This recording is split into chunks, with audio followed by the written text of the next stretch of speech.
Hey guys, this is Joe, founder and host of Startuprad.io. As you guys may already know, I've run this podcast full-time since January 2021. I'm very happy to announce that Anchor FM is my sponsor for this podcast. If you haven't heard about Anchor, it's the easiest way to make a podcast. Let me explain. It's free and it's easy to use, even for a newbie. There are creation tools that allow you to record and edit your podcast right from your phone or computer. Anchor will distribute your podcast for you so it can be heard on Spotify, Apple Podcasts, and many more. You can make money from your podcast with no minimum listenership. It's everything you need to make a podcast in one place. Download the free Anchor app or go to anchor.fm to get started.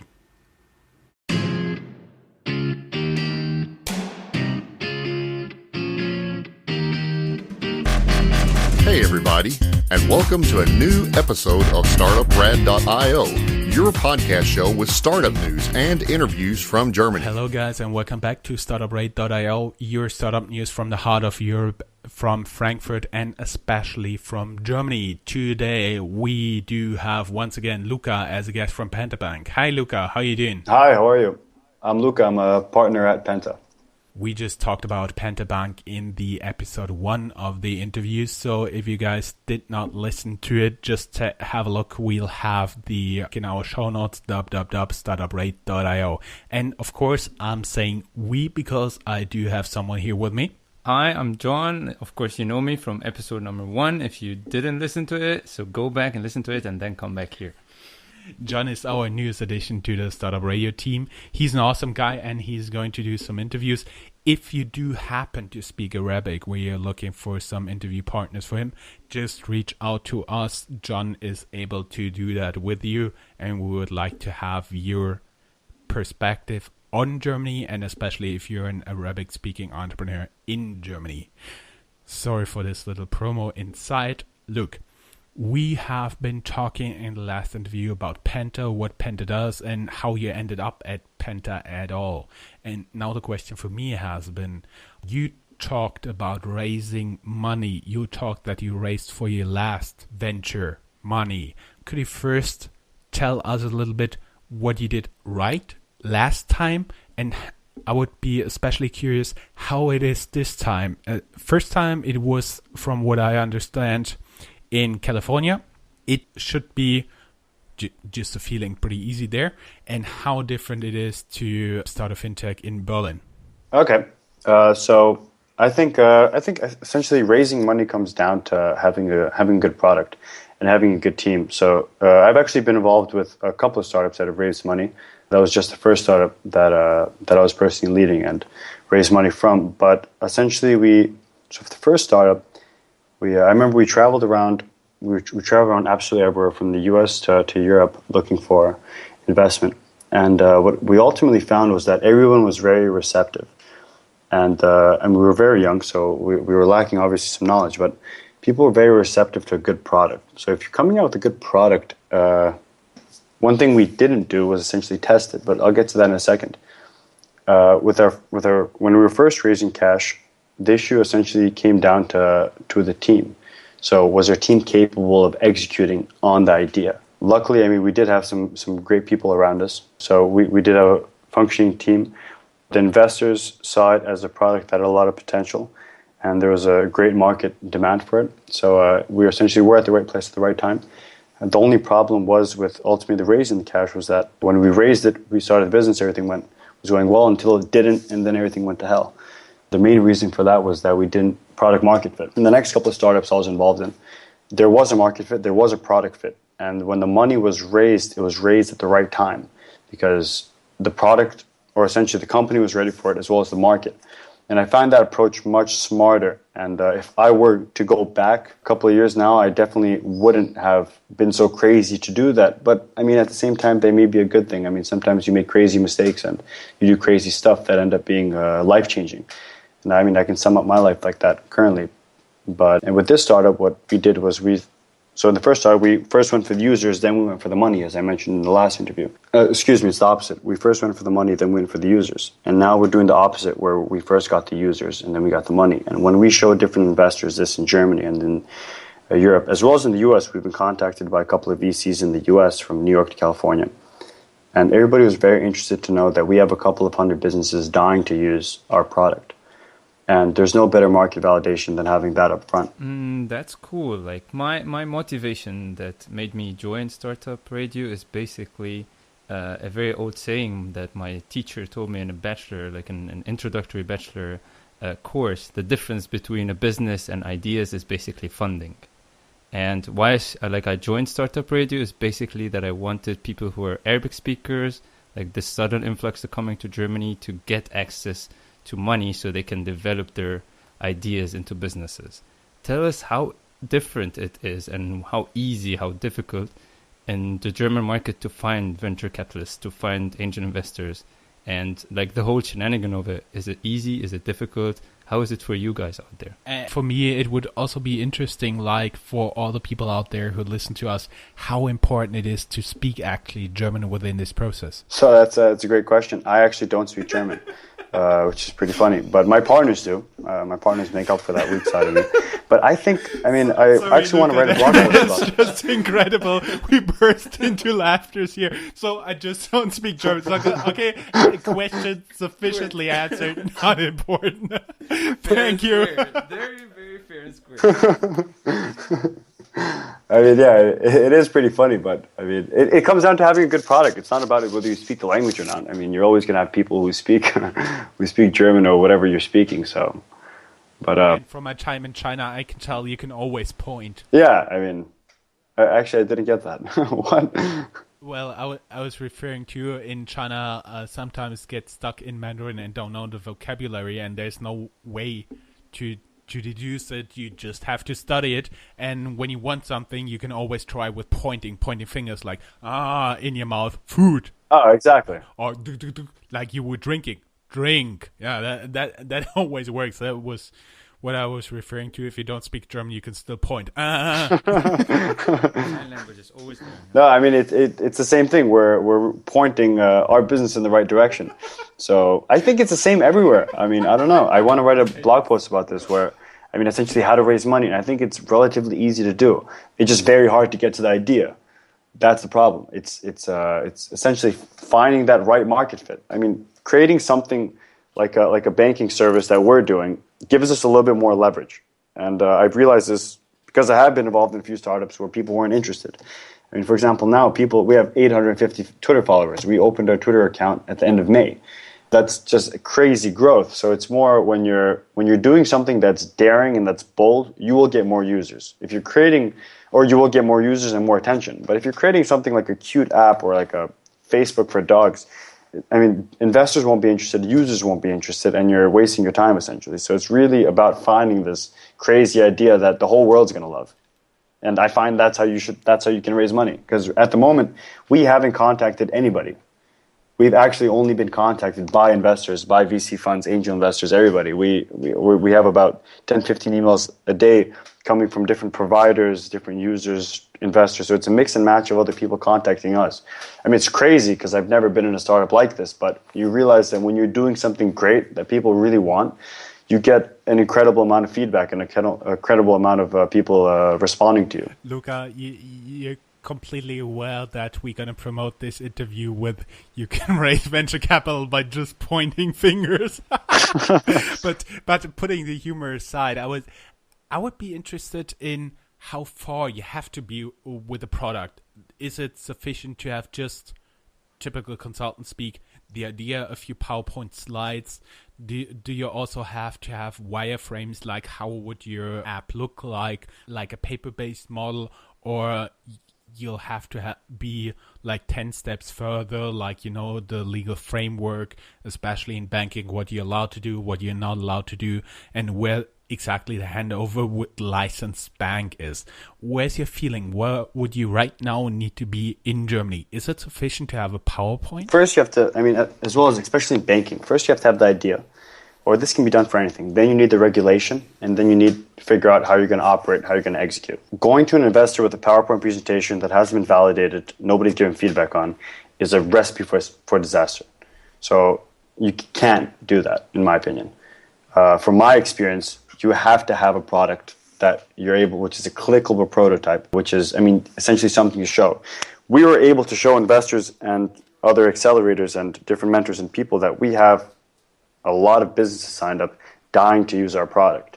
And we have data to back it up. So we didn't go into the investment room and saying, hey guys, we have this cute idea, which is just a big dream. So we came in there with actual facts and data to back it up. And I think if you don't have that, you cannot raise money. I understand that. And how different is it to raise money in Europe? Is it still different from the US? Or would you say there are a lot of VCs from the US active here, it's more or less the same? I think it's identical. If you look at, for example, I think it's even maybe easier in Europe because there's less people chasing for the money. The US is just craziness is happening out there with how much money is being thrown and how many startups. People think money is being thrown left and right, but it's not true. It's a very concentrated amount of startups that are actually doing something to change the world. So but I think Europe is a great place. For example, in the UK, you have tax breaks. If you invest up to £100,000, you can get 80% of it back. So it's only 20% risk plus a tax break. So those are some of the incentives going on in the UK. But you also do have a much lower incentive for business angel investments here in Germany as well, up to 250,000 euros. Yeah, so it's about the different incentives. It's different. Even if there's not incentives given, if you're coming with a good product that could potentially be exponential or exponential return on investment, then it makes sense. So I don't really think it's about where you are in the world. I hear Asia is a little bit more informal, where if you have a good idea, they'll throw cash at you. I have some friends doing that, but from my experiences, I think it's the same everywhere, at least in the West. So it's really just about having a product that's validated and that people really want to use. And that has potential to actually do something different. That is really cool. And what I've learned so far is you need to be able to point with your finger. You need to have a clickable prototype, and you need to have the data backing up that there's a big market, a big potential market for you out there, and that you can at least show on a PowerPoint how you would conquer this market in order to raise VC money. Yes, but not just data from the market. I don't want people to understand to think that it's just about looking at a academic research paper. It's actually having people sign up on your website and saying, I want to use your product. And people have signed up on our website and said they want to use our product. So we're not taking this data from anybody. This is real people that we really have as subscribers to our beta service. We understand that you have you have a lot of experience with startups. You tried before, it didn't work out, and now you're trying again, and hopefully it's going to work out best for you. What is the most innovative answer you had, or the most difficult question you had from investors, and the answer that you had that made you get the pitch or win it? For which startup would you say? Just in general? Generally speaking, do you think that investors have some return, that they want a number, or they just want the idea, or they want the whole package, or you think it's just the prototype? What is the thing that's going to make someone put money out of his pocket and invest in your company? Generally speaking, it's purely the people. I'd say it's because a company is not an object. It's people running it. So I'd say it's 95% people, 5% the idea. That's my ratio. People, when we were at Startup Bootcamp just last week, it was you can tell by the VCs and from my experience and purely speaking to VCs and investors, people invest in people. They don't invest in ideas, and they don't invest in companies. If you don't have a good team, you can't do anything. So that's the number one thing they look for. If the idea is good and they see you can execute on it, that's a plus. But it's people that they invest in. Well, one more question, because we know a lot of investors listen to our podcasts. We had half a dozen of startups that been interviewed by us who got requests by VCs. Are you still out for raising money? How much would you looking at? And I assume it would be a seed funding or Series A? So this would be more something towards post-seed or Series A. we would definitely be looking forward to it. We have demo day in December at Startup Bootcamp, who have been absolutely incredible with everything that they've been supporting us through, as well as their network. I really can't promote them enough, and as well, thank you guys for essentially recommending us. We do have a large network there, so we are leveraging that network. We are in contact with a lot of VCs, but I mean, we're definitely open to speaking to venture capitalists and angel investors for a Series A round somewhere around December. That's really great. You have been already talking about Startup Bootcamp Fintech. So at the time before we had this interview, we've been a little bit in contact.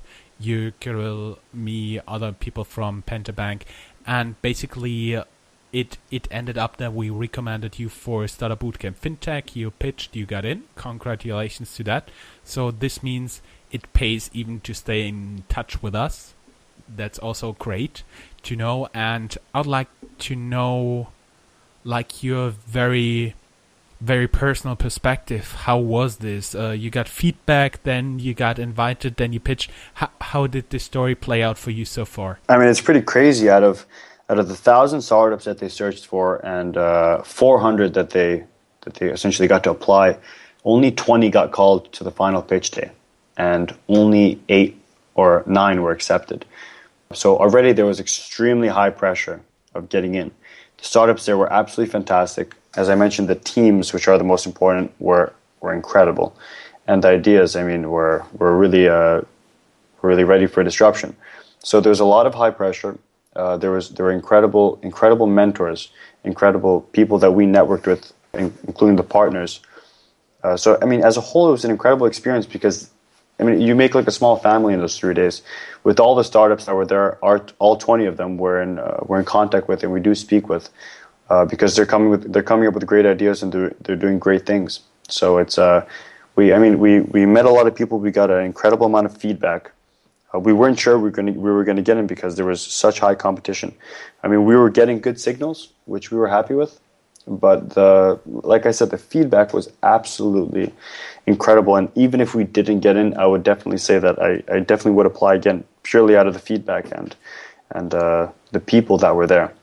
So it's like I said, I mean, the most important thing in any business, any startup, anything, are the people. And that's exactly what Startup Bootcamp provides, whether it's in London or whether it's in New York or something like that. So I think they're absolutely fantastic.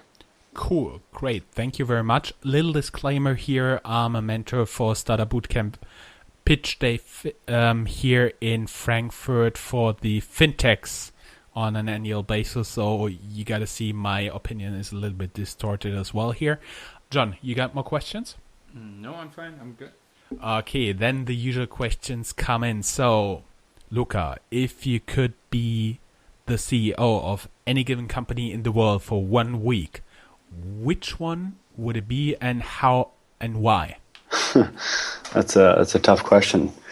I don't know. I don't know. I think there are a lot of great teams which have been around, from Apple from the 90s to the guys at Kimberly-Clark, I think Philip Morris, but I don't know if I'd like to be part of. I don't know if I'd like to be a CEO. I think I'd like to more be part of a team.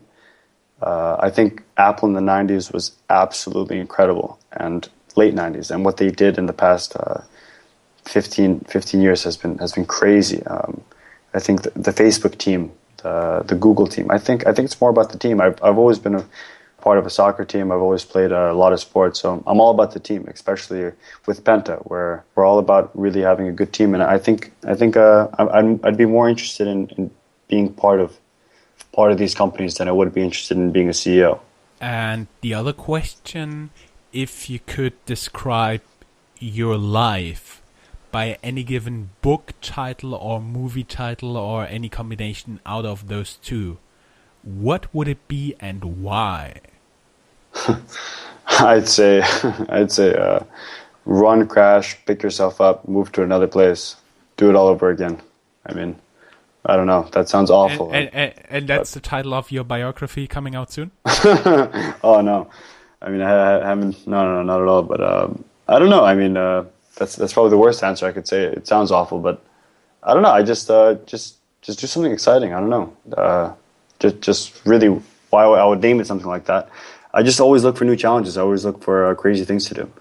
And I've been like that as a kid, and I'm like that now. So I'm just looking to constantly run into a wall and do something all over again, I guess. That's pretty cool. I actually once described my life as a mix of Forrest Gump and Pinky and the Brain. Why is that? Forrest Gump, he's always doing stuff everybody says too big for him, and Pinky and the Brain, of course, I like to conquer the world. Okay, yeah. I mean, I can even steal that title as well then. Before we say thank you again for this shorter second episode of the interview, one more information for our listeners out there. We did an interview with Edwina Johnson from Startup Bootcamp Fintech, and we'll have the links in the show notes. So just go to www.startuprad.io and you'll find the links there. And I just want to say Edwina is an absolutely incredible person. I've met her last week, so. Yeah, she's very nice, and also Nectarios, he's also here in Frankfurt from time to time, and that is pretty awesome. And reminder to those two guys, you now own us a dinner.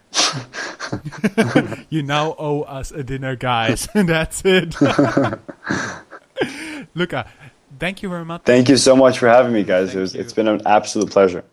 Thank you, Lucas. And for all the listeners out there of Startup Radio, if you know anybody speaking Arabic, stay tuned. Tell them that we are gonna be live with our Arabic version in Startup Radio. And I hope it goes well for us and for the people waiting for this hit. Thank you.